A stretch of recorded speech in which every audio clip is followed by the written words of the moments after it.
Worship, you're live. Good, thank you, Stephanie.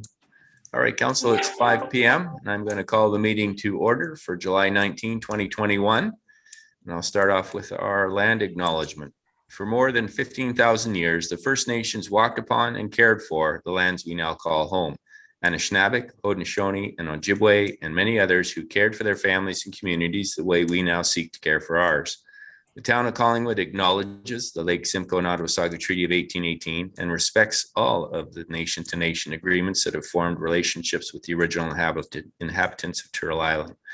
The reality of our shared history, the current contributions of Indigenous people within our community, and seeks to continue empowering expressions of pride amongst all of the diverse stakeholders in this area. We seek to do better, to continue to recognize, learn, and grow in friendship and community, nation to nation.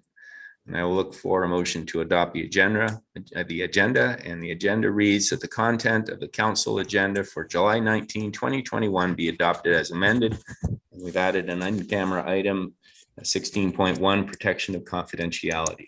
Can I get a mover and a seconder, please? Oh, I'm going to first go to the clerk. Go ahead, Sarah. Certainly, Your Worship. With the addendum, we added the protection of confidentiality, but now we're removing the Culbert estate.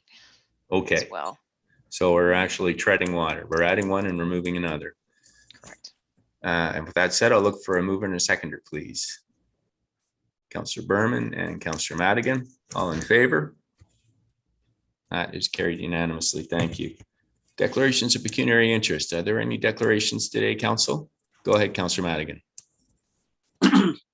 Thank you very much, Mayor Saunderson. In regards to 11.1 on today's agenda with the parking relief downtown, I think everybody knows, and if they don't, I operate a business and I have for many years downtown, so I will be stepping away for that. Although it really doesn't affect me because my business has its own parking, but I just want to be open and transparent, as they say. Very good. Thank you. I've noted that down. Go ahead, Councillor Jeffrey. Thank you, Mayor Saunderson. Just to be perfectly transparent, I had filed with the clerk's office a pecuniary interest or conflict with respect to the Culbert estate in our in-camera session, but now that it's been moved, I don't need to declare it. But my question was going to be, should I, even though it's been removed? But the clerk advises me it'll be moved to next week. So just wanted to be transparent. Thank you. Good. Thank you. Any other conflicts tonight, Council? If you find yourself in that position as we progress, please let us know in the general nature thereof. That brings us to item 4.1 as the adoption of council minutes. And the resolution reads that the minutes of the special council meeting held June 24, 2021 and the regular council meeting held June 28, 2021 be approved as presented. Are there any errors or omissions, Council? Seeing none, I'll look for a mover and a seconder, please. Councillor Madigan and Councillor Doherty. I'll call the vote then. All in favor? That is carried unanimously. Thank you. Is there any business arising from the previous minutes? Seeing none, that brings us to community announcements, and I will start with you, Deputy Mayor. Thank you. I'd just like to quickly touch on 3 points under 2 different topics, if I may. The first, rather than bring this up later under the county report, I thought I would do it under an announcement. Both relate to future meetings specific to waste management. The first one is a virtual public meeting, or I should say public presentation, that is this Wednesday evening, the 21st, from 6 to 7 p.m. You do not need to register. It is easy. You don't require a Zoom link, etc. You simply just go to simcoe.ca. The right-hand side of the homepage, you'll see an icon for this specific session. You click there and you can simply click on the link and it takes you to the live session when it starts at 6 o'clock on Wednesday night, the 21st. This session is specific to the rollout, which is coming in November, of the new waste cart system. The second under waste collection is a county workshop that's being held for county council or committee on the 27th of July. So a week tomorrow, starts at 9 a.m. And for those who are interested in the topic of waste in general, and if you dovetail it into climate, this may be one of our top 2 or 3 issues that we will be tackling moving forward. This is a very sort of macro presentation that will look at waste in terms of what we are doing today, what the future holds, what it holds specifically for the county in terms of our various facilities, which facilities are nearing closing, what we're going to be anticipating to potentially be doing, et cetera, with those sites, how we can be doing a better job from a diversion standpoint, how new policies related to upper tier levels of government legislation, how they affect what we will be doing long term. So this is something that, again, if you have an interest in this particular topic, there'll be a range of experts who will be speaking to about 5 or 6 specific items. And it'll be a lengthy meeting. It starts at 9. They've got the agenda running through to early afternoon, about 12:30. But again, it should be excellent. And again, you can go to the county site. You can pull up the specific agenda. You can take a look at the topics. They've actually broken it out, anticipated sort of timeline. So if there's something there that you want to see, you probably could zero in on that. Failing that, you'll be able to catch it at a later time through the YouTube channel. And then lastly, I just would like to send a special thanks as your representative via council on the BIA. One of our board members, as you all know, is Dr. John Miller. And not to single out one individual, but I'm going to. This past weekend was the first Pride event here in Collingwood. From all accounts, it was a huge success. There are a number of people who should be acknowledged for the work that they put into making it a success and ensuring that there will be a bigger and better 2022. But at the heart and soul of this particular event is Dr. John Miller. And he has been a driving force for not only Pride, but for inclusivity and all things that touch the issue of inclusivity for years. And so this was the culmination of many years of passion and hard work. And I just want to commend John specifically. And I know that there are many behind him, but he does need to be recognized for what was a first and what will be the launch of many successful Pride weekends here in Collingwood. Thank you. Thank you, Deputy Mayor. Councillor McLeod. Thank you. I also want to touch on the Pride celebrations that took place this past weekend and say how grateful I am for the makeup tips that I received during the virtual event. I'm sure we all could use some of those. I certainly learned a lot in all seriousness during the panel discussions. And I wasn't quick enough to get any of the tickets to the shows down at Lowdown, but I did happen to come upon an impromptu dance party that took place on Simcoe Street, which was attended by young and old, and a whole lot of fun for all. And speaking of Pride, I would like to say how proud I am of the people who took time 2 Saturdays ago to paint over the graffiti that had been painted on parts of the Enviro Park at Sunset Point. When I arrived at the site shortly after 10 o'clock in the morning, there were 75, I think maybe 100 people there, many of them little kids, having a great time, getting good and dirty. And I must say I'm shocked at how quickly that all came together. The OPP tell me they were called to the scene on Friday at about 10 o'clock in the morning. And it seems to me it was only about an hour later that the online newspaper had already printed a story about the plan to repaint over the paint that the town staff had used to clean up the site, and how supplies are being donated for the event. And it was just unbelievable how quickly that all came together. It was really very impressive. And I've been reading some stuff online about who exactly it is that came up with the idea and who exactly should be getting credit.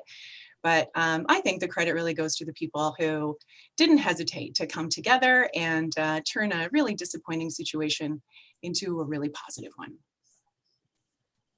Well said. It was a wonderful display. Councillor Comey. Nothing for me this evening. Thank you. Thank you. Councillor Madigan. Thank you very much. I have a couple things. Just if everybody didn't know, our Collingwood Legion has reopened after a very long layoff. And if you are a Legion member, which I've been for over 25 years, we know that we actually have probably the strongest Legion in Ontario, if not Canada. So it's good to see them back to work and serving up cocktails again. And secondly, July 9th, I missed it. The Collingwood YMCA have celebrated 36 years at the corner of the Hume Street location. And they also shared some great news that they're going to be reopening Tuesday, August 3rd. Bookings are needed for the pool and the fitness classes, but no longer for the conditioning room. But the important part here is, apart from that, the Y is currently running day camps for local kids with licensed childcare for infant, toddlers, and preschoolers. And registration is now open for before and after school care for September for Admiral, Collingwood, Cameron Street, Connaught, Mountain View, and St. Mary's. So school's going to be here quicker than we know it. So you might as well get your registration done to get your kids in the childcare that they need. Thank you very much. Thank you, Councillor. Councillor Doherty. I have no announcements this evening, Your Worship. Thank you. Thank you. Councillor Berman. Nothing for me tonight, Mayor Saunderson. Thank you. Councillor Jeffrey. Nothing this evening, all covered. Thank you. Councillor Hamlin. Hi, just one thing, Mr. Mayor. During 2021, our town has been very busy, and our staff in particular, of course, looking at our transit system and examining different options and routes and so on. There's time again now for our public to have input into this. There are a couple, it's time for the second virtual public information meeting. It's July the 22nd from 2 to 3 o'clock, and on the 22nd from 7 to 8 p.m. So if you would like to attend and get more information, please look at the Engage Collingwood site. You'll see that there's 3 options that the town's looking at right now. Keeping a fixed route system, but adding a little more, maybe more in the way of routes. A system that will be on demand, where trips are on request, and a hybrid of those 2 systems. So now's the time to weigh in, and that's my announcement. Thank you. Thank you very much, Councillor Hamlin. It's been a very busy 10 days in Collingwood, and very exciting after the last 16 months. We've had a flurry of activity. We had the Collingwood 2021 Summer Music Festival. And this is the brainchild of virtuoso Daniel Nukovsky. And it was a spectacular show this year with 8 different shows. Last Wednesday, there was the Red Sky performers. And Dr. Duke Redberg was here reading his poetry with backup on an Indigenous flute and then an Indigenous dance troupe. So it was quite a spectacular event, and a great thank you to Daniel and his team for organizing this event again. And we also have an ongoing Portside Productions with Theatre Collingwood. They have 9 productions, and there'll be 3 showings of each. So I've heard great things about this. There was one across our street the other night, and it was very well attended, and great to see people gathering together, distanced and with masks where necessary. So congratulations to Erica Angus and her team over at Theatre Collingwood for all their hard work in putting this together. They worked extremely hard in the last 16 months to keep going and making these wonderful presentations. And finally, just to echo the Deputy Mayor and Councillor McLeod with the inaugural Pride Festival that we've had.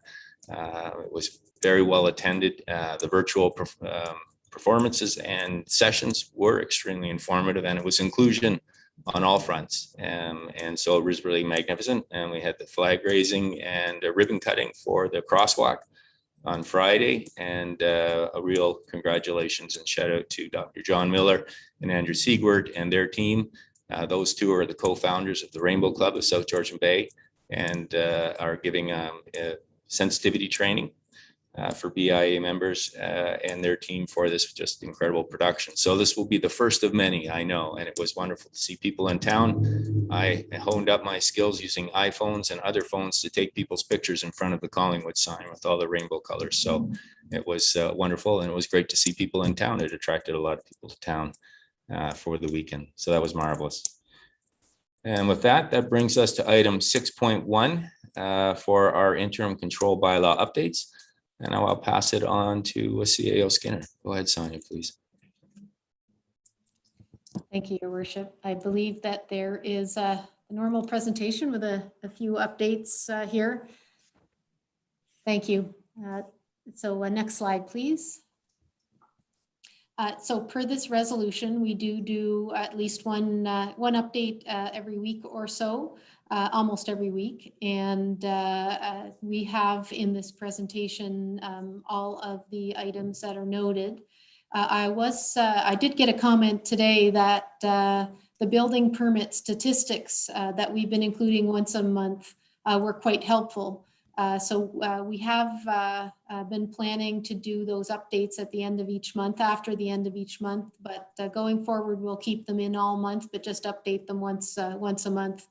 They do show that we have, we've been keeping up with building permits at a pretty good pace this year, and almost as much to date as where we were in 2019, which was really a bumper year for building in town. Next slide, please. So the situation, as I think everyone's familiar with by now, is that our current water supply is absolutely safe and available. And as soon as becoming aware, Council has taken a very proactive and transparent approach. I can attest it's very proactive, and in asking staff and others to seek further capacity and manage that as that which is remaining as a very high priority. So one of the first moves was to look at maximizing the chlorine that we could use. And with that, we have several years of growth available. But at the current rates and with the amount of development applications at various stages, we don't have enough to get to the expected 2025, end of 2025 plant expansion. And there's a lot of work, 60 million plus of work to do to get there.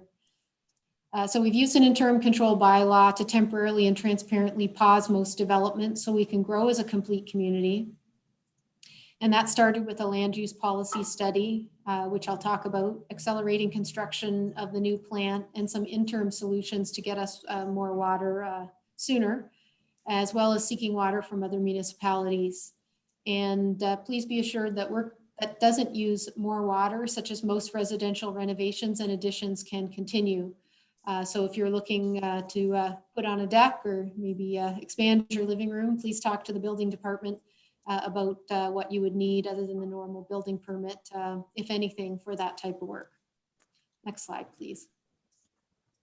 So I'm going to talk about the water capacity first. Next slide. So we have an exciting presentation coming up 1 week from today. It'll be one of the first things on the agenda. Will be a kickoff, an introduction and a bit of information from the design consultant. So that's AECOM with their local partner Ainley. Next Monday night, we did, and I was able to attend part of the kickoff meeting held July 15th. Very exciting. And there's an operational technical workshop on next week, the 21st, Wednesday.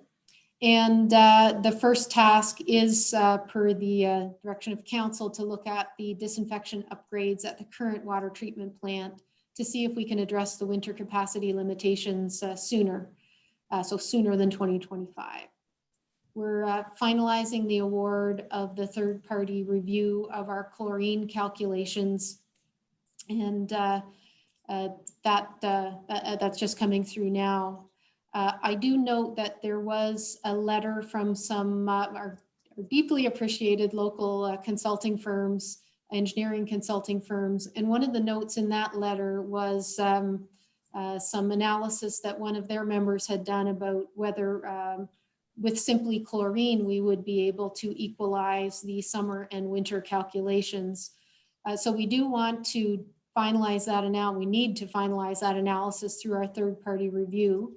We'll certainly bring the consultant's letter to that to our third-party consultant's attention, and we would need to confirm a few of the operational elements have been considered, including our backwash water, that we use in the membrane filtration process and some of the treatment plant spikes that happen under certain circumstances in the plant.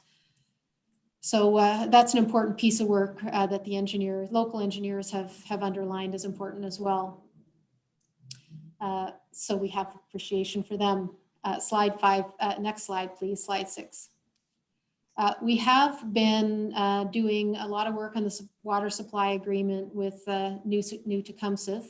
We're continuing to work on the agreement principles at the staff level. So there are lots of considerations, you know, selling water, selling bottled water, many items, and a lot of interrelated considerations. Not only the pricing of water, which, upon which we've made great progress with the Hempson consultant providing some recommendations on that full cost pricing. There's also the plant expansion cost, the capacity and its allocation to New Tecumseh or other municipalities, resales, and also the regional pipeline transmission. We've also been asking other councils to support shared water constraints and reductions in supply.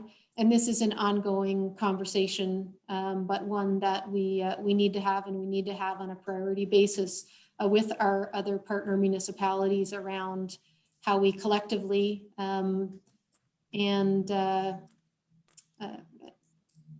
collectively and fairly get to our expansion, the expanded plant scenario.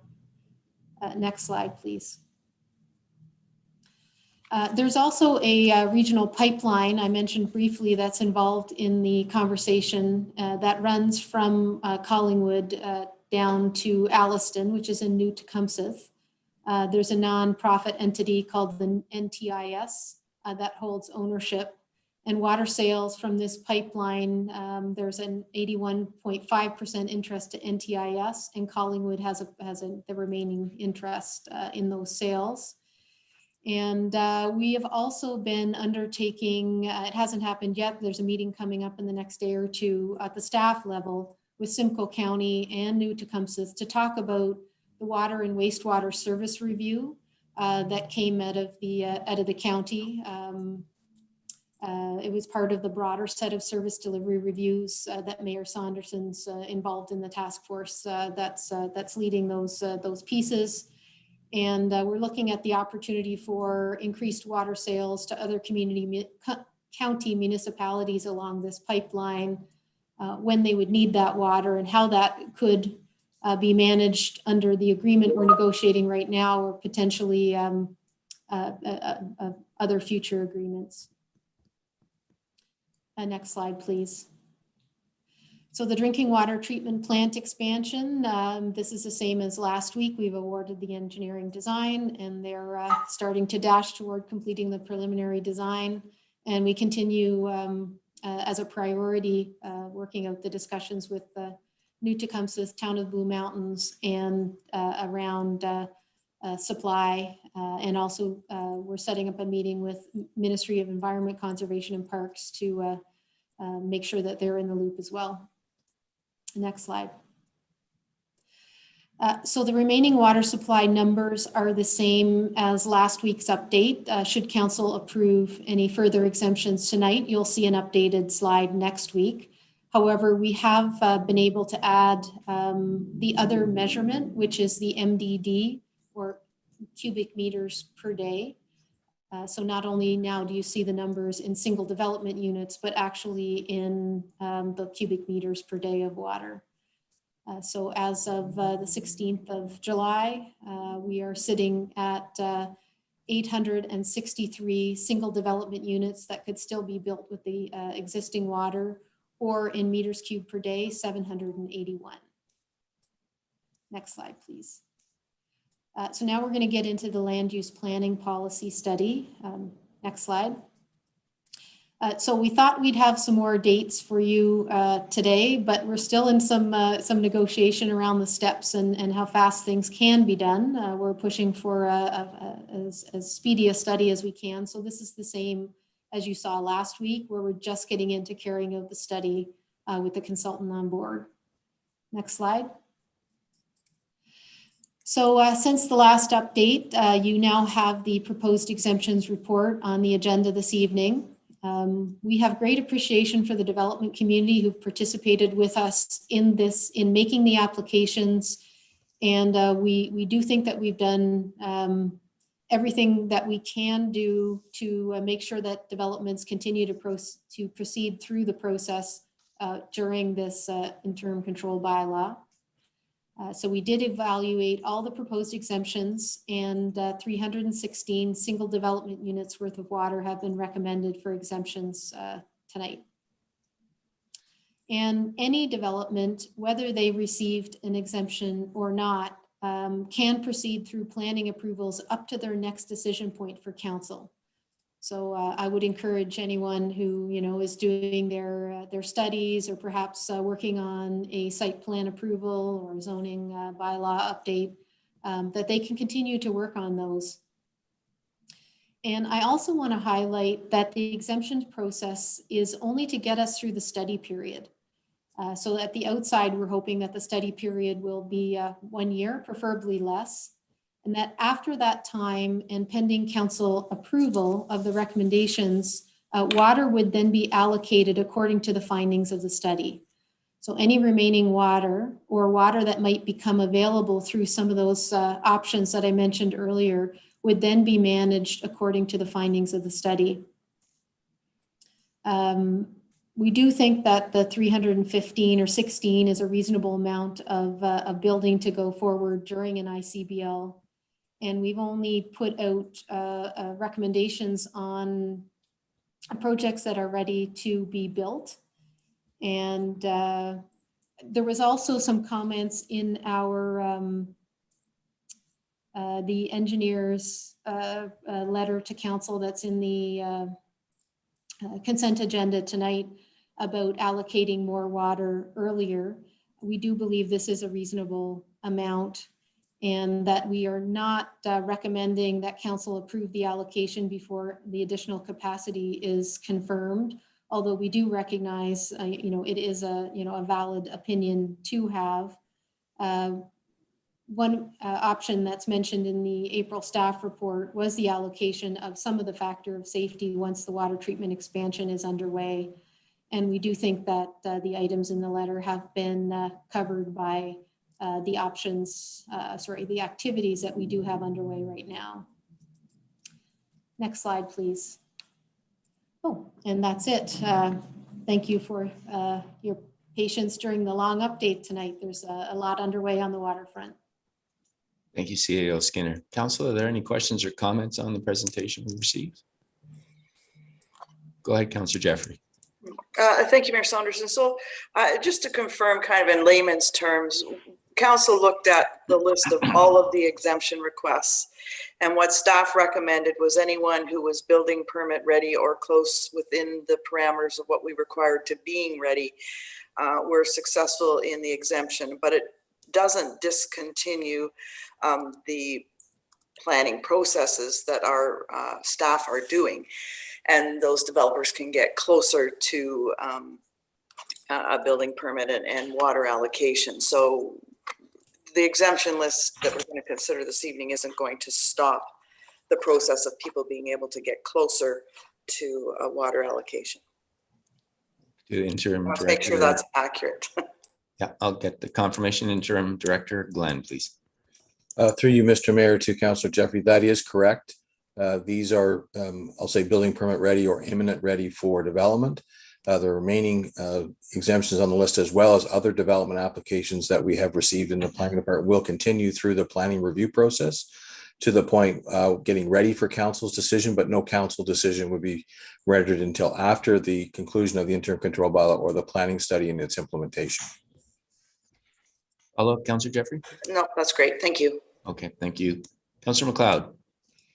Thank you, Councillor Jeffrey. Just saved me a bunch of time asking the first of my two questions. And the second one is beyond the meeting with the county regarding water and wastewater and the review that's taking place at that level, is there anything new or newsworthy regarding our discussions with New Tecumseh and Blue Mountains that we can share about their water taking Thank you. I'll look to Back to you. CAO Skinner for Thank that one.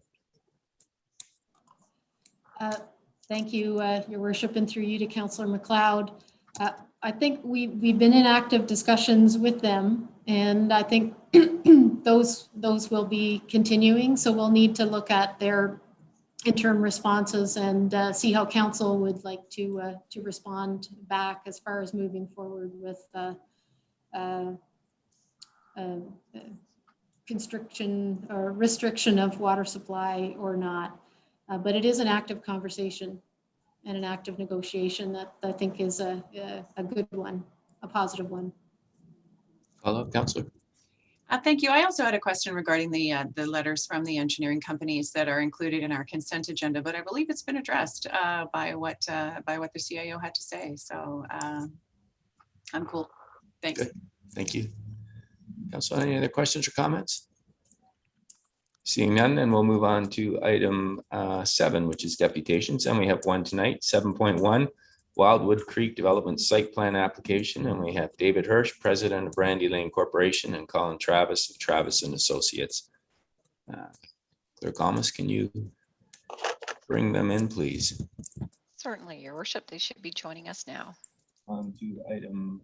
I see Mr. Hirsh. I don't. Oh, and Colin, I see Mr. Travis's box, but I don't see if he's with us yet. On to item 7, which is deputations, and we have one tonight. 7.1, Wyldewood Creek Development Site. Get that turned off. That's a sense of deja vu with all of that. So welcome, gentlemen. You have 10 minutes, and I will pass the floor to you now. Go ahead, please.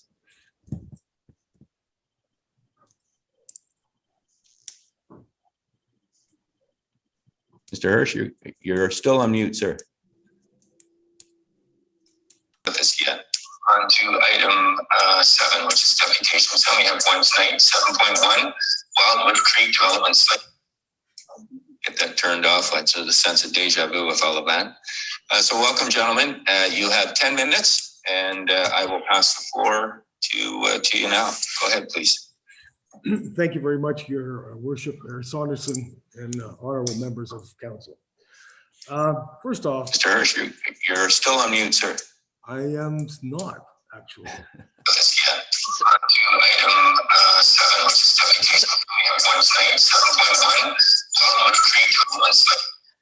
Sorry, Mr. Hirsh, I think you still have your YouTube streaming on. So if you can turn the YouTube stream off. 10 minutes, and I will pass the floor to you now. Go ahead, please. Thank you very much, Your Worship, Mayor Saunderson, and honorable members of council. First off, Mr. Hirsh, you're still on mute, sir.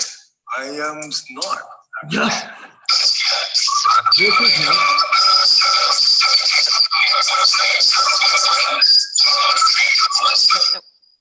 Sorry, Mr. Hirsh, I think you still have your YouTube streaming on. So if you could turn the YouTube stream off. Okay. How's that? Much better. You hear me now? Yes. Sorry. Yes. Yep. It's following along as you went along. Sorry. Okay, so why don't I just start again? You can all hear me okay? Yes? Good. First of all, I would like to recognize the very difficult job you all have as municipal elected officials. It can often be a thankless position. You're on call 24/7. You are tasked with not only ensuring that the town is providing the best possible service to the community, but you're also tasked with making very difficult decisions based on the best advice and knowledge that your staff and advisors have provided to you. On rare occasions, that advice is erroneous, or the information is missing. And it is up to you, our elected and tireless officials, who own it and must deal with it. The Brandy Lane team of professionals has worked with Collingwood in delivering 2 Wyldewood projects comprising about 350 homes. These are complete communities with a gentle, medium density approach to development. Together, these 2 developments have generated for the town and for the region about $7.3 million directly through development charges and fees, as well as over $8 million to date in municipal tax revenue that increases annually by about $1.4 million. These 2 delivered projects went through the approvals process with the town and its reporting agency partners in about 15 months. It has now been 39 months since we applied for approvals for our Wyldewood Creek project. We have met each requirement, even suddenly expanded or newly created requirements. We have redesigned this community because of new, revised, or unwritten rules that have been put forth by either the NVCA or by the town. Thousands of pages of studies of adjacent wetlands have been submitted and accepted. We turned a blind eye when former planning director Adam Farr asked on more than one occasion that we show him our pro forma so he alone could decide what the effects would be on our bottom line with these requested revisions. Honorable Council, I have been in business for 30 years. I have never had such a request about how much money we're making by any municipal official. It seems now that our refusal to provide the information to former Director Farr has resulted in further delay and obfuscation by the former director. 39 months and we are still in limbo. Once the pandemic hit last year, reporting agencies were allowed twice the time to respond to the applications, causing further approval delays for this project. In addition, from the spring of 2020 to later summer of 2020, the Ontario government put a moratorium on many planning approval processes. Finally, last November 2020, Director Farr informed our team that our proposal, along with a positive planning report, could be before council in early 2021. And then he changed the rules, insisting in April of 2021 that the site plan application must be presented concurrently with the OPA and the ZBA.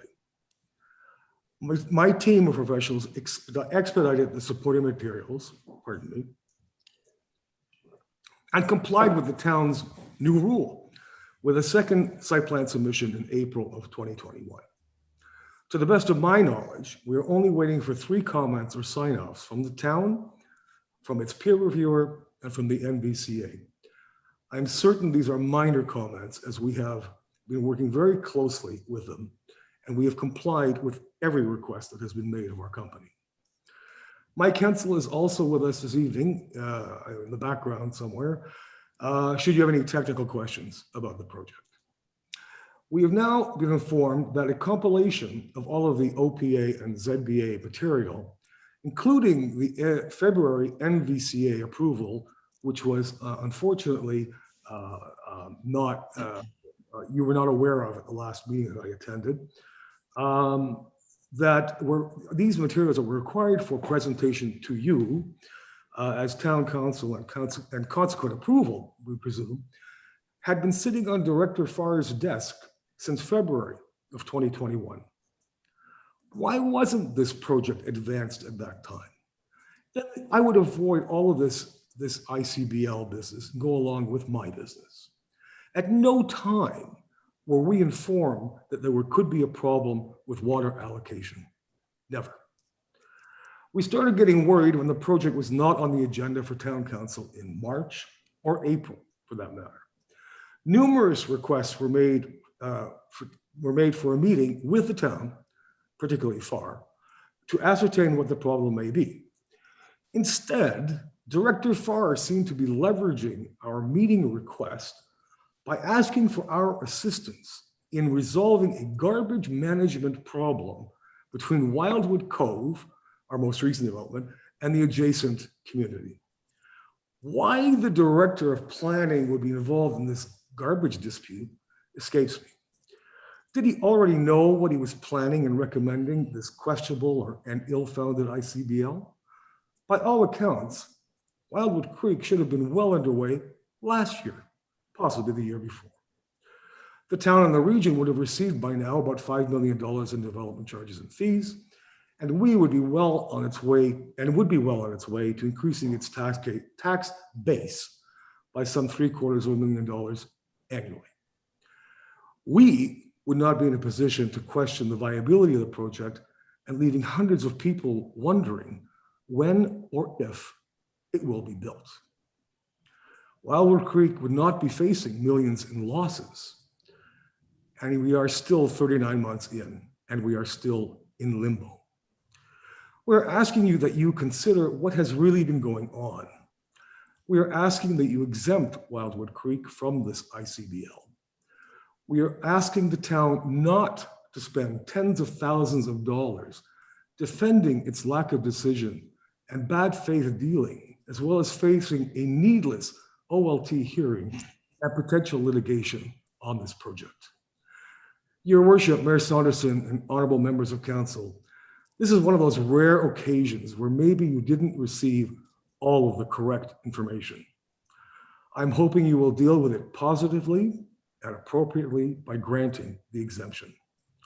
I thank you very much for your time, and I'm happy to answer any questions after Colin's deputation.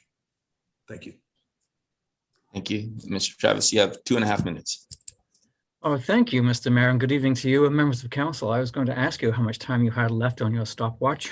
So, I think, again, I'm going to reduce the amount of talking I'm going to be doing because of the 2 minutes left. And my purpose in following David was to just give an opinion as to where we think we are in terms of the planning process.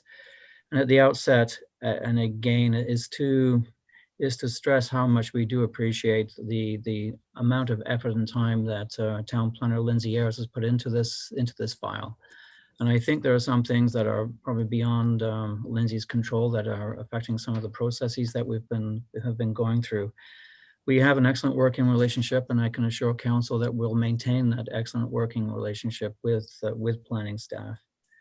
As far as the OPA and the ZBA and the site plan application is concerned, I'm aware of one major land use issue that arose early in the process.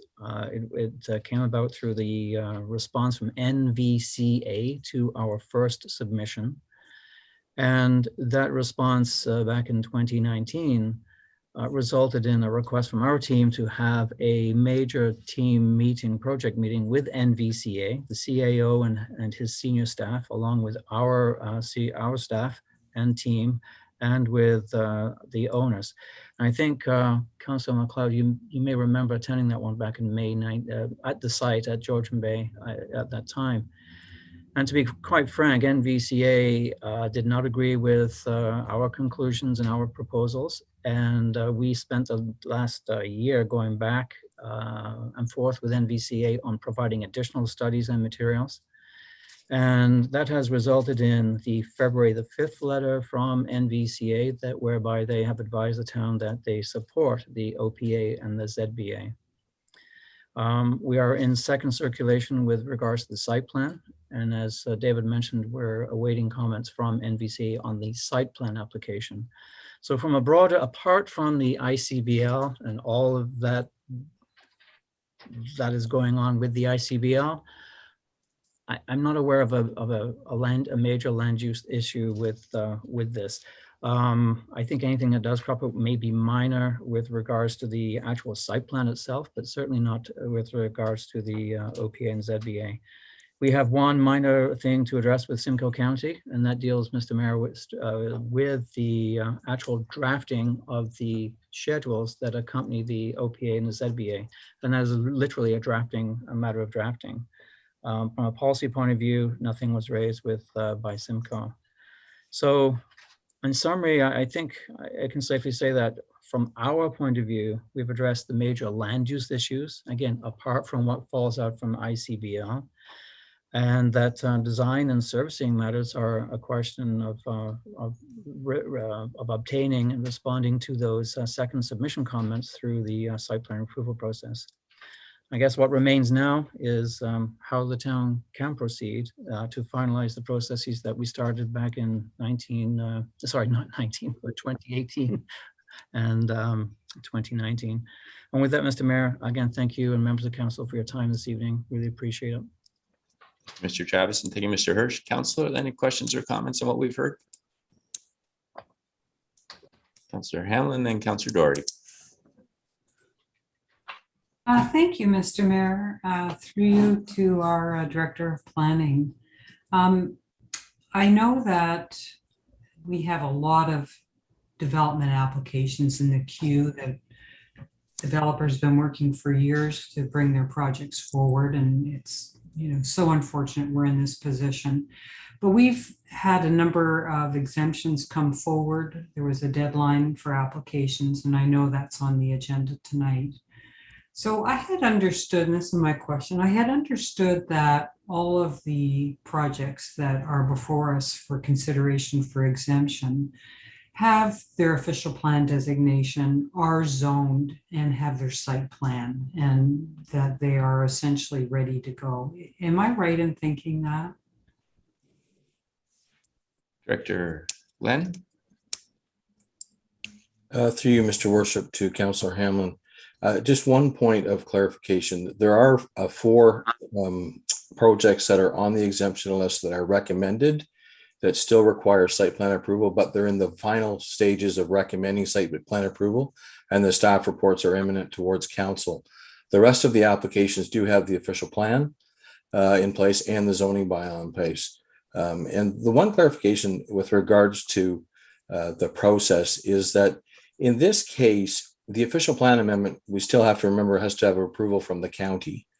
And my recommendation to council in dealing with zoning bylaw amendments is that they should go with the site plan that comes forward, so you can recognize any of the issues in a site plan that come up through the zoning bylaw amendment. That still requires a council approval. It still requires the appeal period to go through. So it's not something that would be imminent within the period with regards to that. We're looking at the other applications for exemption.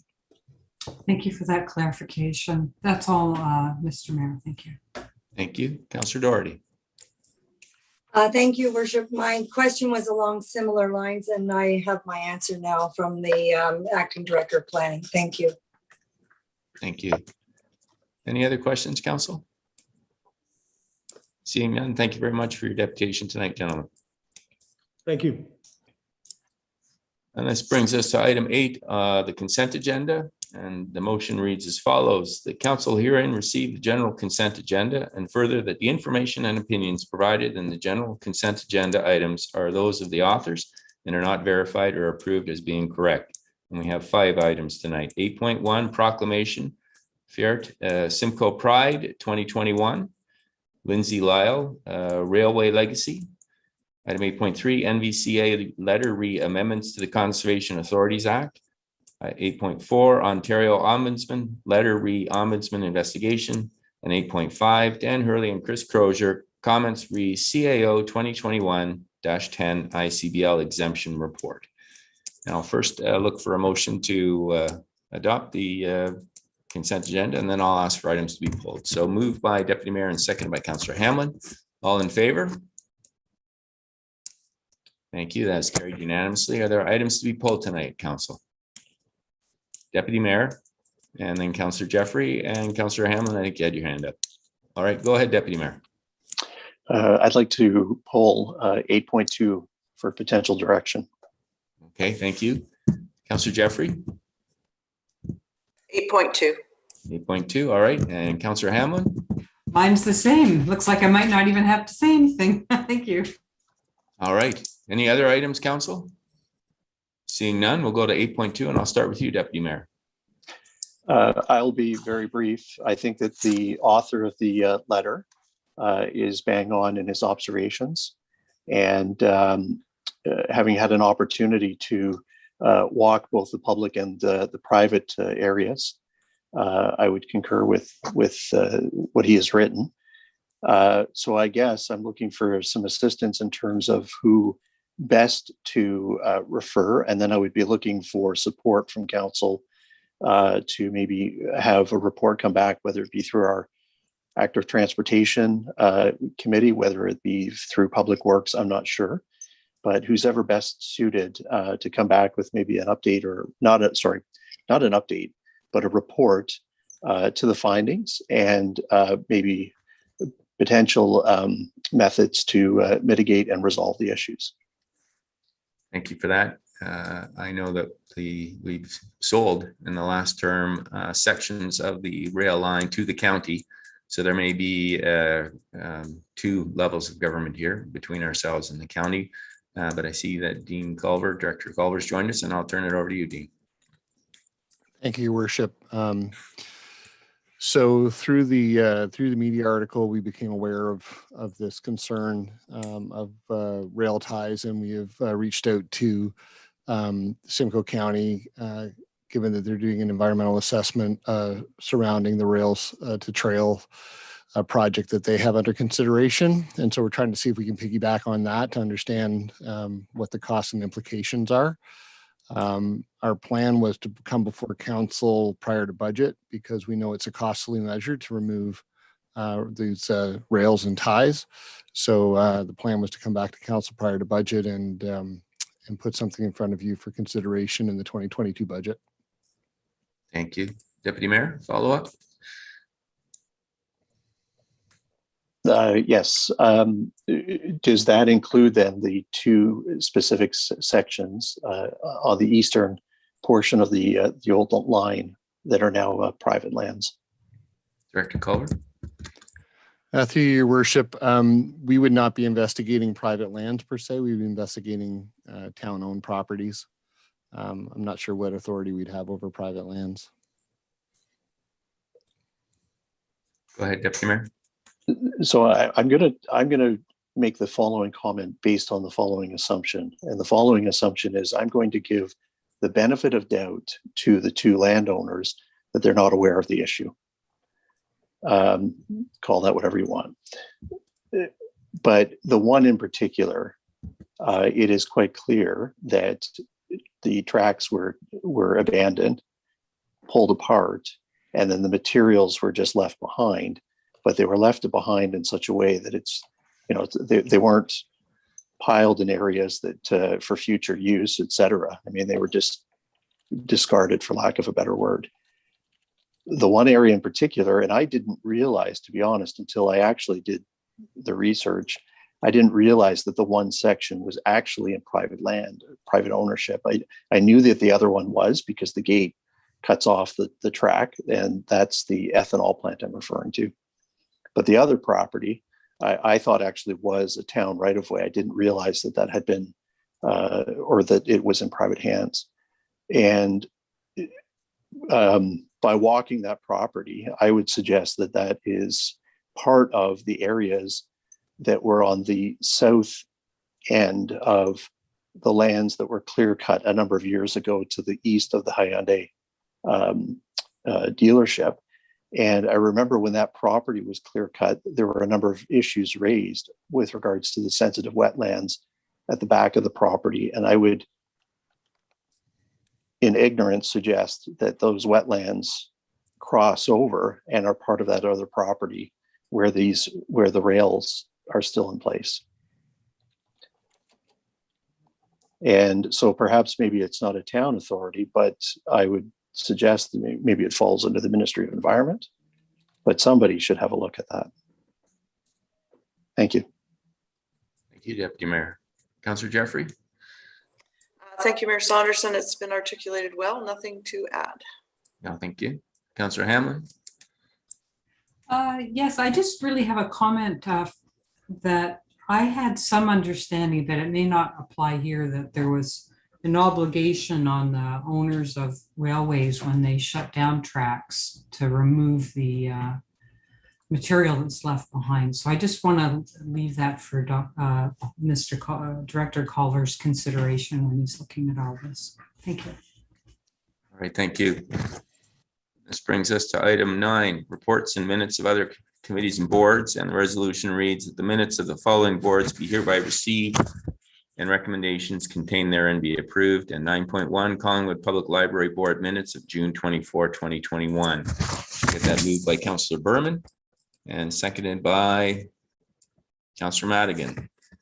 And any questions or comments before I call the vote? Seeing none, all in favor? That is carried unanimously. Thank you. And that brings us to item 10.1, Standing Committee Report, Strategic Initiatives Meeting of July 5, 2021. And the resolution reads that council received the Strategic Initiative Standing Committee report from its meeting held July 5, 2021, and hereby approve the recommendations contained within the report as presented. Number 1, Affordable Housing Task Force update. The recommendation that the Affordable Housing Task Force recommendation for a CIP be referred to staff. Item 2, C 2021-12, selection of voting method for the 2022 municipal and school board elections. The recommendation is to approve the implementation of a hybrid internet and paper ballot system with the use of tabulators for the 2021 municipal and school board elections. Item 3, C 2021-13, input to provincial consultation on municipal codes of conduct. The recommendation is to call upon the province to update the municipal act with the Collingwood amendments and ratify the submission to the province as submitted by the deadline. Item 4 is CAO 2021-10, interim control bylaw number 2021-24, evaluation of exemption requests. And the recommendation is that the identified lands be exempt from the provision of an interim control bylaw number 2021-24. Item 5 is T 2021-11, 2020 Statement of Reserves and Reserve Funds. The recommendation is that the report be received for information. Item 6 is T 2021-12, 2020 Audited Financial Statements. And the recommendation that the auditor's report 2020 financial statements be received. And the last item, item 7, in-camera Rising Report, July 5, 2021, and the recommendation that the in-camera session Rising Report be received. I get a mover and a seconder for that, please. Councillor Jeffrey and Councillor Berman. Are there any items that people wish to pull for a change in the direction of the recommendation? Seeing none, I am going to sever the CAO 2021-10 interim control bylaw number 2021-24 evaluation exemption requests. And I'm also going to sever the next 2 items, the financial items, T 2021-11, 2020 Statement of Reserves and Reserve Funds, and T 2021-12, 2020 Audited Financial Statements. So I will first call the vote then on the first 3 items. Or 4 items, sorry, 3 items, no, 3 items, which is Affordable Housing Task Force, selection of voting method and input to provincial consultation on municipal codes. And the last item, in-camera Rising Report of July 5, 2021. So I will first be calling the vote on these items. All in favor? That is carried unanimously. Thank you. I will now call the vote on CAO 2021-10 interim control bylaw number 2021-24 evaluation of exemption requests. Are there any comments or questions, Council, before I call the vote? Councillor McLeod.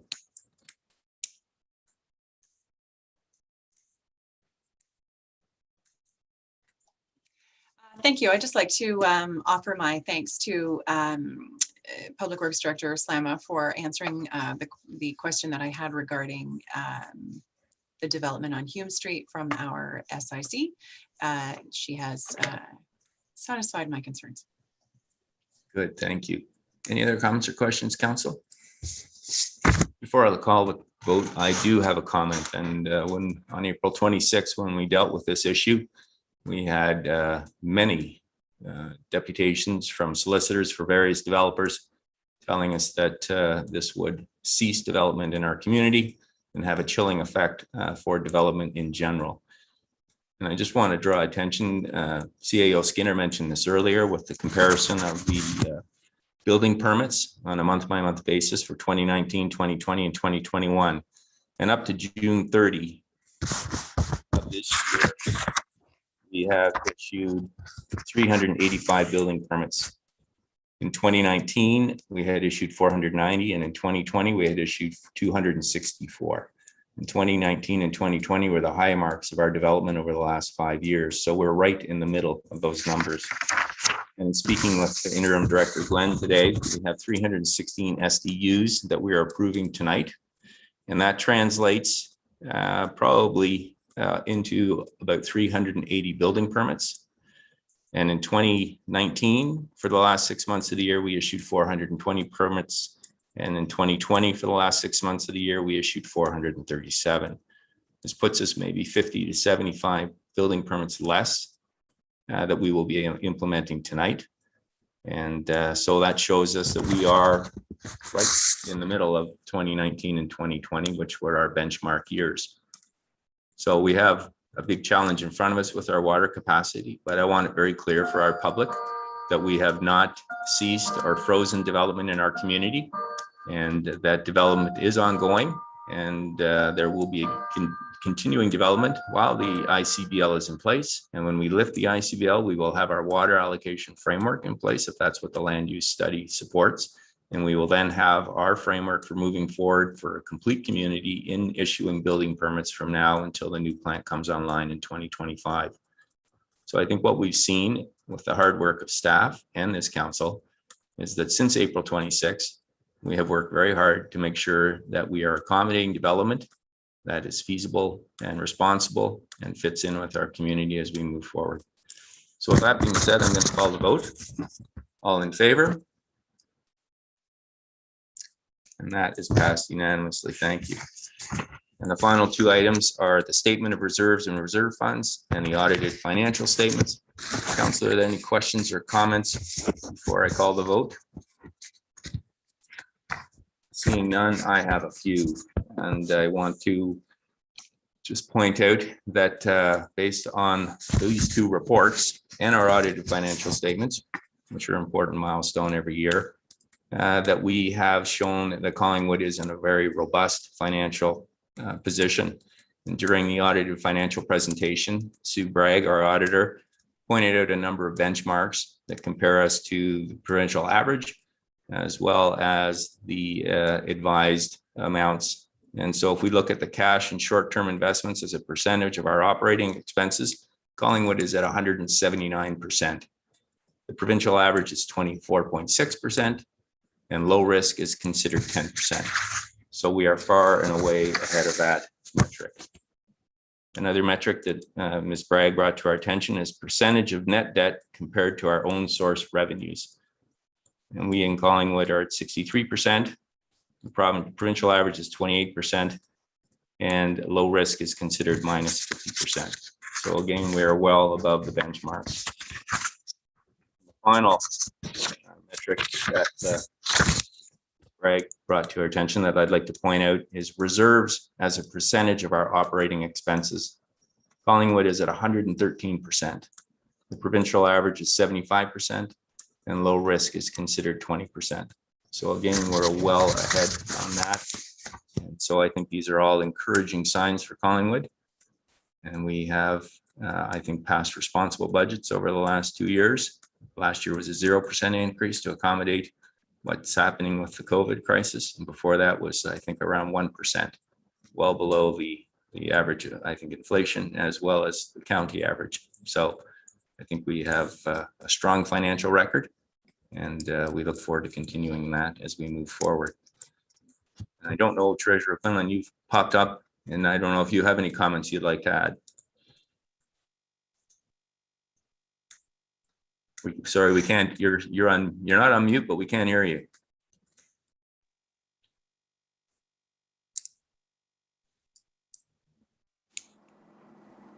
How about now? Yes, we can hear you now. Great. Sorry, I had to switch off the microphone.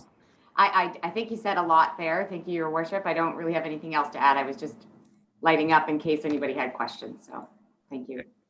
Thank you. So then I will call the vote. All in favor? And that is passed unanimously. Thank you very much. That brings us to bylaws. The first bylaw, 9.1.2, the bylaw number 2021-50, being a bylaw to authorize the use of an alternative voting method for the 2022 municipal and school board election, be enacted and passed this 19th day of July 2021. Can I get a mover and a seconder for that, please? Councillor Berman and Councillor Jeffrey. All in favor? And that is passed unanimously. Thank you. 9.1.3, the bylaw number 2021-51, being a bylaw to amend interim control bylaw number 2021-24, be enacted and passed this 19th day of July 2021. Moved by Councillor Hamlin and seconded by Councillor McLeod. All in favor? That is passed unanimously. Thank you. Item 10.2 is Standing Committee Report, Corporate and Community Services from the meeting of July 5, 2021. And item 10.2.1, that council received the Corporate and Community Services Standing Committee report from its meeting held July 5, 2021, and hereby approve the recommendations contained within the report as presented. And the item is Museum Advisory Committee minutes of June 17, 2021. And the recommendation is to endorse the Museum Advisory Committee's letter in support of the Ontario Museum Association's call for increased CMOG funding. And I'll have that moved by Chair McLeod and seconded by Vice Chair Madigan. Are there any questions or comments before I call the vote? Seeing none, all in favor? That is passed unanimously. Thank you. And this brings us to motions. 11.1, temporary parking ticket relief to encourage shopping in the downtown BIA. Whereas the Downtown Collingwood BIA Board of Management supports an amendment to pay parking program that supports and encourages shopping in the downtown. Now therefore be it resolved that council herein authorize that parking tickets issued within the downtown be paid with an option to show proof of receipt of a purchase of a product or service within downtown for an amount equal to or greater than the ticket amount for a period commencing immediately up to and including Thanksgiving weekend in 2021. And further, that the purchase must occur within 5 days of the issuance of the ticket and exclude tickets issued for violations of parking in accessible parking spaces without a valid permit and parking for fire routes. And before I get a mover and a seconder, I am going to pass it over to our bylaw supervisor, Adam Herod. Go ahead, please, Adam. Thank you very much, Your Worship, and good evening, members of council. So tonight I will be doing a short presentation on this temporary downtown parking ticket initiative. And so just to give you a bit of a background, and I'm not sure if there is a presentation, so perfect.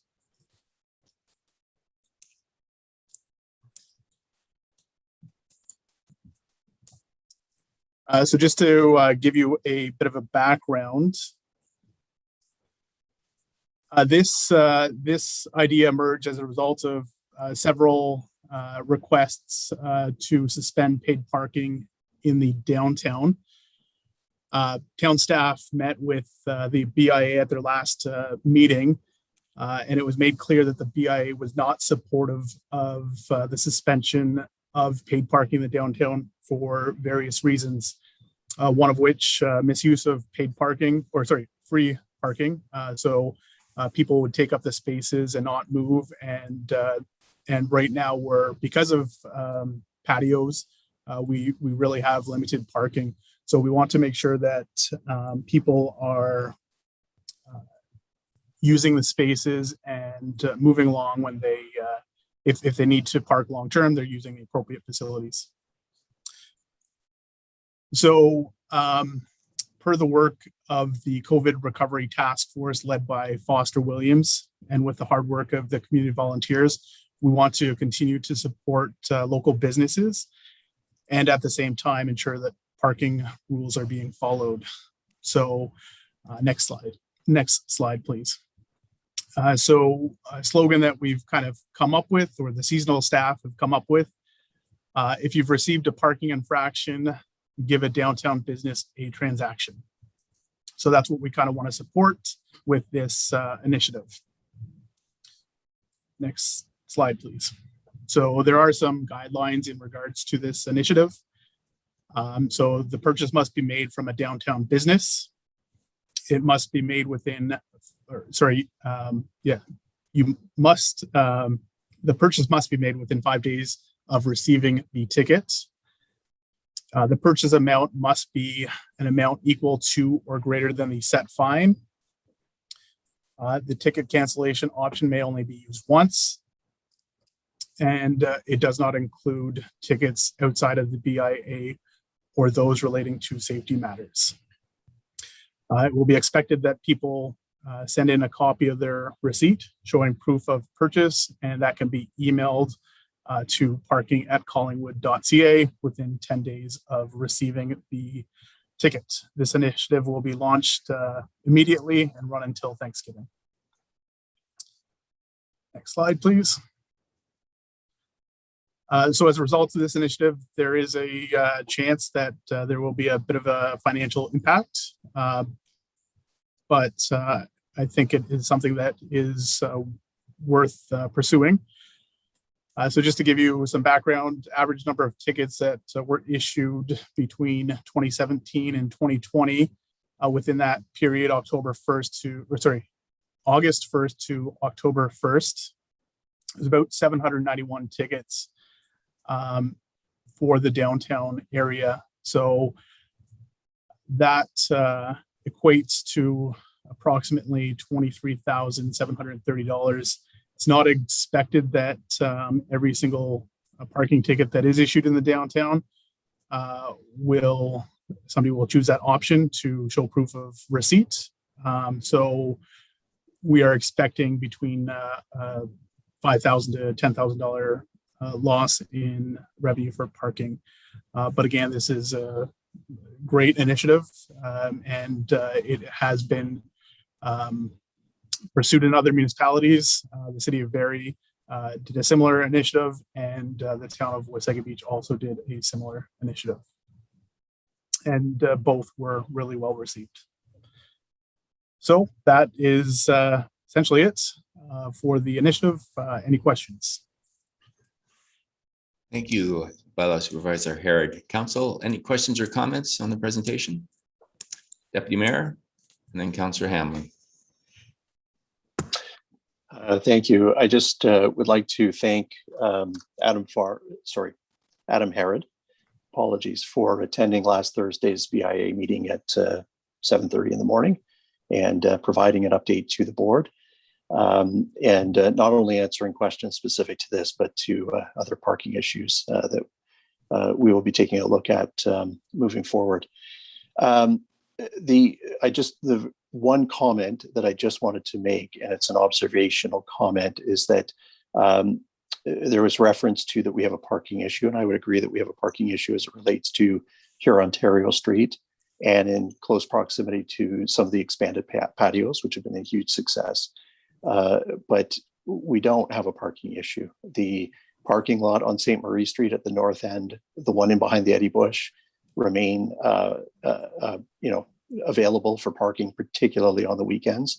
Even with the incredibly successful market Saturdays in the Pine Street parking lot, we still have ample parking in the downtown, and it's just something that So yes, we're looking at this particular program, and yes, there's a potential of lost revenue from tickets, but at the same time, I just want to convey that it's not of an abundance or a lack of parking within the core as a whole. These are very specific targeted issues that need to be addressed, and that I think it would be very proactive and of assistance to those that are being negatively impacted. Thank you. Thank you. Councillor Hammond, you had your card up? Then Councillor Jeffrey. Thank you, Mr. Mayor. Through you, I have a question for our bylaw supervisor here. I'm just wondering how this will be communicated to our visitors, this program. Adam? Yeah, through your worship to Councillor Hamlin, we have developed a promotional video that will be promoted on social media and the town's website. We will be updating, again, the town's website. We will be printing some flyers or pamphlets that we will be including with the parking tickets. We don't have them yet. However, if this is approved, we would obviously go ahead and print those. They're ready to be printed. We're just waiting on the green light. Oh, that's great. Thank you so much. I would definitely support this initiative. I think it's a great idea. Thank you. Thank you. Councillor Jeffrey. Thank you, Mayor Saunderson. So I agree. I think it's a creative idea and much better than the alternative or the original request. But the cynic in me I mean, if it's our intention to drive up sales in the downtown core, what's going to stop ticket holders from obtaining purchase receipts from other people because there's no names on them? So I was just curious about that. I think it's fun and I probably support it, but there's this cynical side of me that says I can just see a lot of people sharing their purchases. Duly noted. Adam, do you have any way to assuage Councillor Jeffrey's cynical side? Sure. And I completely understand her concerns. So we will be tracking the number of tickets that get canceled. And if we notice that, so we start seeing the same receipt over and over again that is being shared, then we will certainly flag that for follow-up. So hopefully a non-issue. Thank you. Councillor McLeod? Thank you. I'm generally in support of this initiative, except for the slogan, really. I'm sorry. We may want to take another run at that one. However, I wonder if we have given any thought to where the possible $23,000 is coming from. We did earlier on in COVID set aside some money to assist and so on. And I'm not sure whether that is still available. I feel as though there was a time limit on it, but I've just thought it would be worth asking whether, we consider this to be COVID money and COVID relief money. So through you, Mr. Mayor. Oh, there's the treasurer. Let's ask her. Treasurer Quinlan. Your worship, through you to Councillor McLeod. Actually, Supervisor Hirsh did reach out to other towns that were doing this, and we did look into it, and it does look like it could apply to the COVID funding as well. We're, currently for the 2021 expenses, there was about 450,000 that we received, and we have not fully allocated it, but we want to make sure we kind of, save as much as we can just to apply it to the appropriate areas. So if there was a great amount that we think would help by law or parking for that matter, we'd certainly find the 5,000 or 23,000. How it all rolls out here. Follow up, Councillor? No, that's great. Thanks. Good. All right. Any other questions or comments, Councillor? Council? Seeing none, then I will call the vote. All in favor? And that is carried unanimously. Thank you very much, Bylaw Supervisor Hirsh. Good job. Thank you. And that brings us to item 11.2, and very timely that Ross, Chief Parr, should show up. And the motion reads, whereas fire departments, along with full-time, part-time, and volunteer firefighters, play a crucial role in protecting Ontarians and their property, and whereas adequate equipment, training, and structures are essential to the effective functioning of fire departments in ensuring the safety of local communities, and whereas Council is in receipt of the Township of Hudson's resolution regarding support for fire departments passed at their meeting held March 3, 2021, therefore be it resolved that the Town of Collingwood hereby petition the federal and provincial governments to include apparatuses, training equipment, and structures for fire departments as eligible categories to any further infrastructure funding programs. And this is Councillor Madigan's motion. I stole your lines, Councillor. So we'll look for a seconder. Oh, go ahead, Clerk Almas. My apologies, Your Worship. We didn't have a mover and seconder for that last parking motion. Oh, that's an omission. I've got Deputy Mayor and Councillor Berman. Perfect. Thank you. Thank you for that. So we've got Councillor Madigan moving this. Can I get a seconder for this motion? Councillor Jeffrey, and I will pass it over to Councillor Madigan. Would you like to go first here? Well, I would have if you didn't feel under. Thank you so much. I think the chief can speak to it. I don't think I need to. This was very important for me to do this. It's been a while since we've received any funding. And I know it was also very important to Councillor Berman, who brought this to my attention, and our wonderful chair at the committee did this as well. So we're hoping that we get support tonight from council. All right.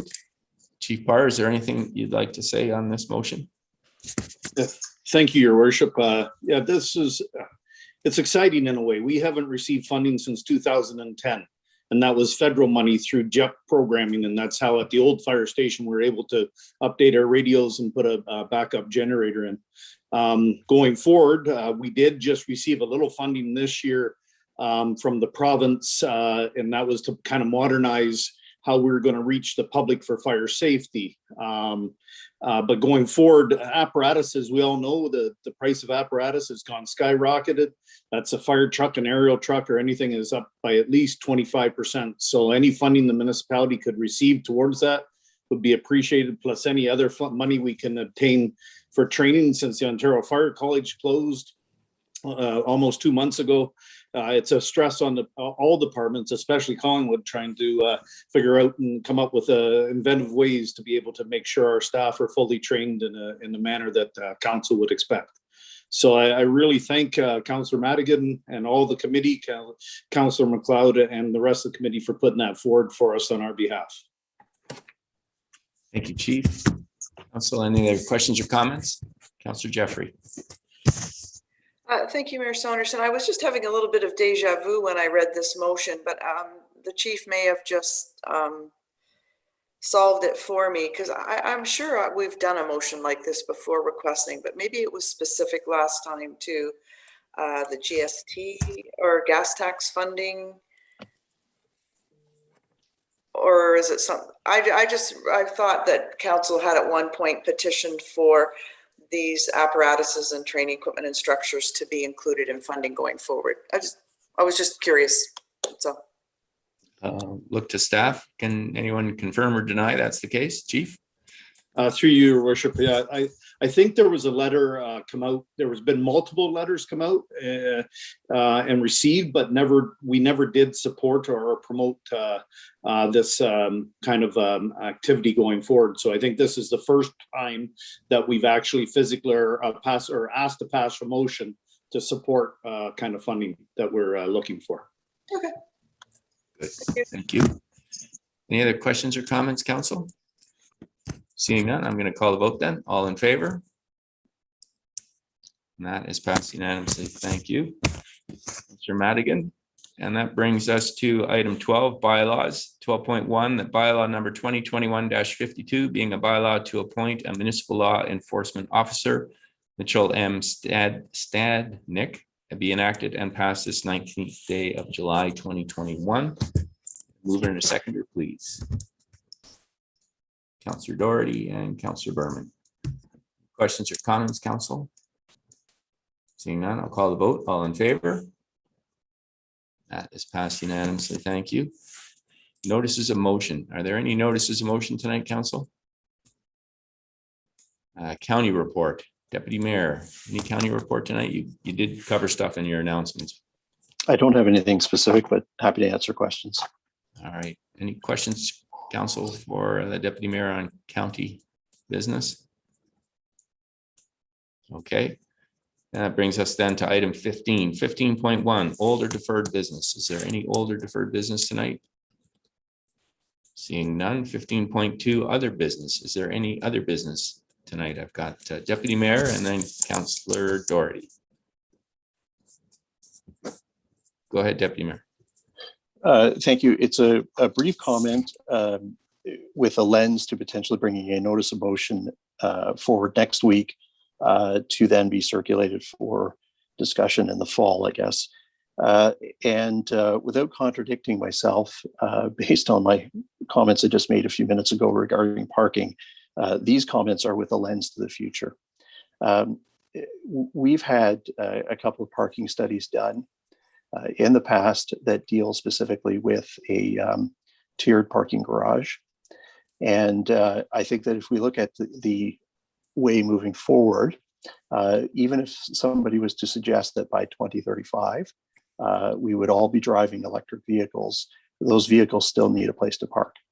And with the development potentially of 3 buildings at 6 stories north of Huron, potentially a brand new community cultural center within our core, perhaps expanded and broadened uses of the Eddie Bush Arena, as well as we just know redevelopment of other areas that are perhaps underutilized within our core The day is rapidly approaching that, although I said a few minutes ago, we don't have a parking problem on our back lots. When you look at a lens to the future, we will have a parking problem. And I think that there has been success as of late, whether it relates to COVID, whether it's the current task force for housing. But I would like to see, and that there's been discussion about potentially having a task force put together through the municipality that would have membership around the table from, this potential community arts and cultural center, from the development community, from user groups of public facilities, whether it be the arena, whether it's the library, other spaces, to start to move forward what the two reports have already told us, and that is that we need a tiered parking garage. So I will work with whoever in the next week to put something together in terms of a motion. But I think that it falls under old and deferred because it's happened before and it's other business. And I think it's something that we should be starting today to have a conversation about, because it's something 10 years out, we'll be here before we know it. Thank you. Thank you, Deputy Mayor. Are these to respond to the item that's just been raised? All right, Councillor Hamlin, then Councillor Doherty. Thank you, Mr. Mayor. I very much support a look at additional parking for downtown. It was my view that, well, anyone's view if you were there, before the pandemic shut down our businesses, we had a significant parking problem. And hopefully the businesses will recover to the point where we will have a parking problem in the future, together with all the things that our Deputy Mayor has mentioned that we might be blessed with in the future. But I just wanted to leave the thought with our Deputy Mayor, if he considers this further, that in my view, those parking lots are significant physical assets. And it may be worth considering whether we should be reaching out through, I'll say, an RFP to determine whether there might be a private sector partner who would want to develop that site. And we could, of course, own the parking lot. There's a million ways to do this, but we have a huge potential there to sell what I'll call the air rights above that parking lot space. Thank you. Thank you. Councillor Doherty. Thank you, Your Worship, and also through you to Deputy Mayor. I'll also add this thought that most modern planning strategies today are looking at creating less parking and not more parking. And this is because people are using active transportation. And assuming we continue to enhance our public transportation, then that is another means of getting downtown. People are reducing the number of cars they have.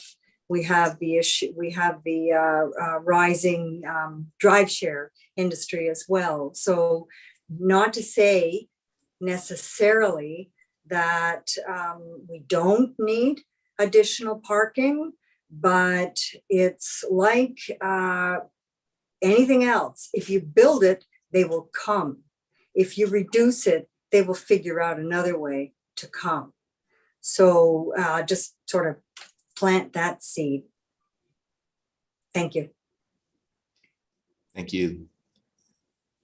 Unless there's any further comment on the Deputy Mayor's item, then we will move on to Councillor Doherty. Thank you, Your Worship. And this evening, I would seek council support for a request for a staff report to explore the notion of establishing a healing forest in Collingwood. So what is a healing forest? The National Healing Forest Project was conceptualized by a geologist, Peter Kroll, and Patricia Sturbies, who is a member of the Kawesas First Nation and a consultant. And they were inspired by the 2015 Healing Walk in Ottawa.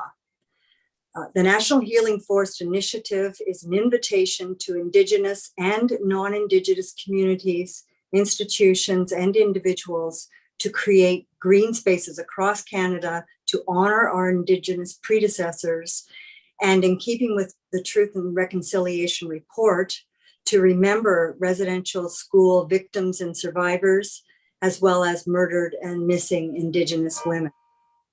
The goal is for communities and individuals to work together to create a healing forest or a green space. It can be a different thing depending upon the community. It might be a forest, it might be a trail, it might be a place. But the idea is the theme and the intent behind it. There are a number of benefits in addition to this being an intentional act of healing and reconciliation, and that is that it connects people with nature, it builds community, and it helps with climate change. The resources that are needed come from the community or from federal and or provincial programs that are devoted to reconciliation. And the National Healing Forest maintains a map of existing and future projects where stories and public outreach efforts can be shared. It's my thought that for Collingwood, this initiative is entirely in keeping with the town's commitment to diversity and acceptance and the efforts we've already taken with the Awen Centre initiative. The naturalized forest that exists at Harborview Park just west of the Awen Centre could fit the criteria perfectly. And at the same time, the generous Di Lorenzo tree donation could be put to excellent use to enhance this green space as it is molded into an ideal healing forest. I've had a conversation with Director Culver, in fact, a couple, and he is suggesting that giving the timing and pending his final recommendation, that this project would become part of the 2022 budget discussion and also potentially implemented in 2022. So if there's any questions, I'd be happy to answer, or I'm sure Director Culver would also be willing to answer. Councillor, thank you for that. I think what we're going to do is treat that as a notice of motion. And so you can work with the clerk to put that together. We certainly got the gist of what it is you're looking for, and we'll deal with that next week. It was just according to our procedural bylaw, Your Worship, a notice of motion was not required for a staff report. I'm happy to do that. Yeah, well, we've been tightening up. I think we have in place a way for vetting staff report requests, and there was no notice given in advance to council. So I think in circumstances where no notice is given to council in advance, the fallback has been to put that as a notice of motion for the next meeting, but I'll look to Clerk Almus for that. Sorry, certainly, Your Worship, through to Councillor Doherty. She did provide us notice in accordance with procedural bylaw 2.10, providing us 24 hours notice. However, I believe that's prior to publishing the agenda for the meeting that the request is being considered at, and I'd have to double check when that request did come through.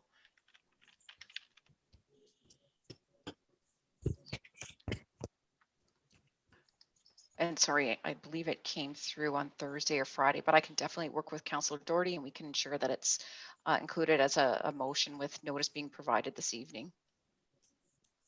Okay. Thank you for that. So Councillor Doherty, if you can connect with Clerk Almus, and we'll have this on the agenda next week. Yes, I will do that. All right, so this brings us to item 16.1. It's the in-camera.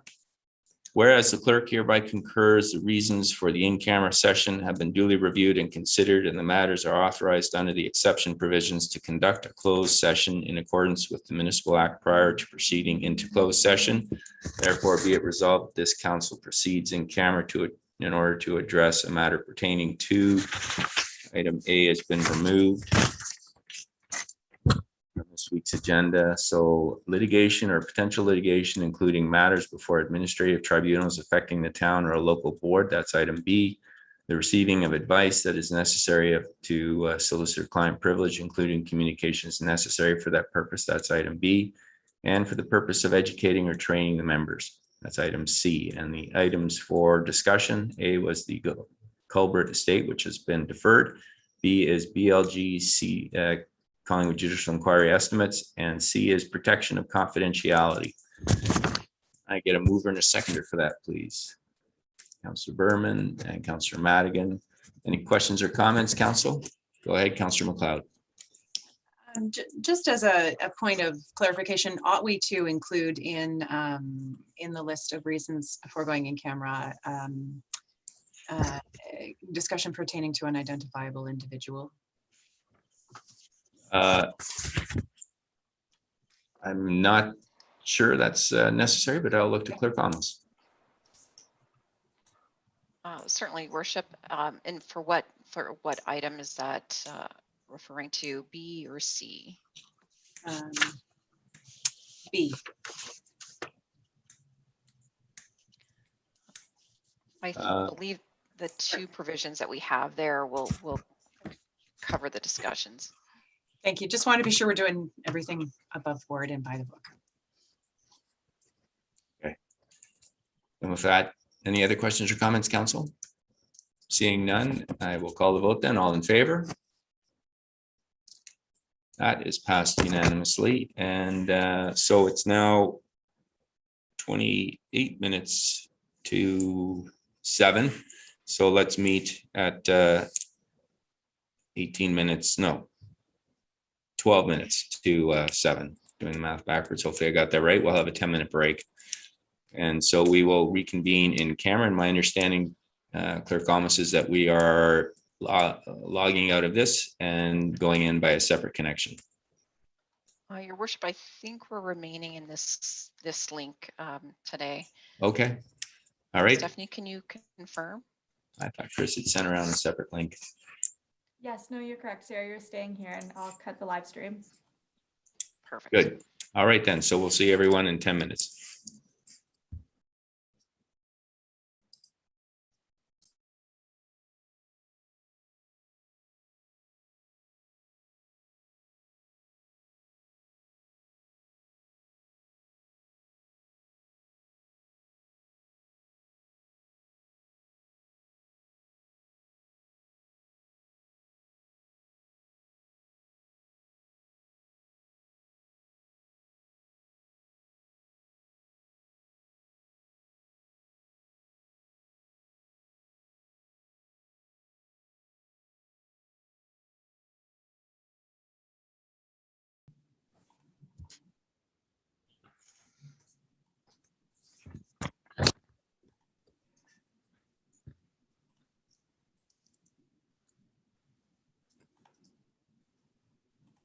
All right, are we good to go, Stephanie?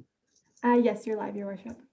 All right, thank you. So I will take a motion, entertain a motion, Council, to rise from in camera into open session at 8:08 p.m. Can I get a mover and a seconder, please? Councillor Madigan and Deputy Mayor, all in favor? All right. So we have a motion for the rise from report. And the motion reads as follows. The council herein recommend that BLG be retained as a non-standard procurement to implement various recommendations based on its legal advice communicated to council in camera on June 24, 2021, including the preparation of materials to advance the town of Collingwood's objective of achieving accountability of various parties with respect to their actions based on the findings made by Mr. Justice Frank Morocco in the Collingwood Judicial Inquiry Report. Can I get a mover and a seconder for that, please? Councillor Berman and Councillor Jeffrey. Questions or comments, Council, before I call the vote? Councillor Doherty. I'd like to request a recorded vote, please. Duly noted. No, well, I know the clerk is noting that. Are there any other questions or comments, Council? I will say this, that since we've received Justice Morocco's report in November, we have been dealing with significant issues in terms of how we address the report, how it gets implemented both locally, regionally, and across the province. And we've been dealing with the provincial government. We've provided commentary on the recent request for input on code of conduct changes for municipalities. And I think that what we have seen happen from 2010 to 2014 is that accountability, transparency, and stewardship, they don't come about organically. They don't happen accidentally. They take hard work, they take rules, they take scrutiny, and they take a determination to improve. And I believe that we at this council have made it a priority to improve. And I'd just like to read a quotation from Mr. Justice Morocco's ruling. Roles and responsibilities of council members and staff were also misunderstood, leading to certain fundamental decisions being made away from the council table or behind closed doors. Undisclosed conflicts of interest marred many of the decisions made in respect to these two transactions, as did a series of unfair and precarious procurement practices. Combined, these factors left the transactions vulnerable to improper influence and cast doubt on both their legitimacy and the town's reputation. When we received Justice Morocco's report, we got a detailed finding of fact about what happened and when it happened and how it happened. What we didn't get was really direct accountability from those involved. And so this council has looked to BLG to provide us with input on how we can effectively make accountability happen for those involved. And the steps we're taking tonight are to pursue that accountability so that those who benefited and acted in ways that were contrary to this municipality's interest, ways that have cost our taxpayers tens of millions of dollars and will continue to cost tens of millions of dollars. The story is not about things from the past. That past continues to haunt us. It continues to cost our taxpayers money annually, and it will continue to cost those monies annually until we've taken steps to rectify that by creating new facilities. And that will happen well within the lifespan of a brick and mortar building. The harms caused by those decisions continue to haunt us. And so the quest for accountability is not one taken lightly. And it's one that this council has, after a long discussion, decided they wish to pursue within the cost restrictions that we're able to afford. So we will do that. And we look forward to hearing from BLG, and we continue to hold ourselves to a higher standard of accountability and transparency. And we will continue to look at ways to improve and to change the way municipal business is done in Ontario. So with that being said, I'm going to call the vote. All in favor? Oh, I'm going to pass it to the clerk. It's a recorded vote. Sorry, go ahead, Sarah, please. Certainly, thank you, Your Worship. A recorded vote has been requested. All those in favor of the motion, please raise your yes cards.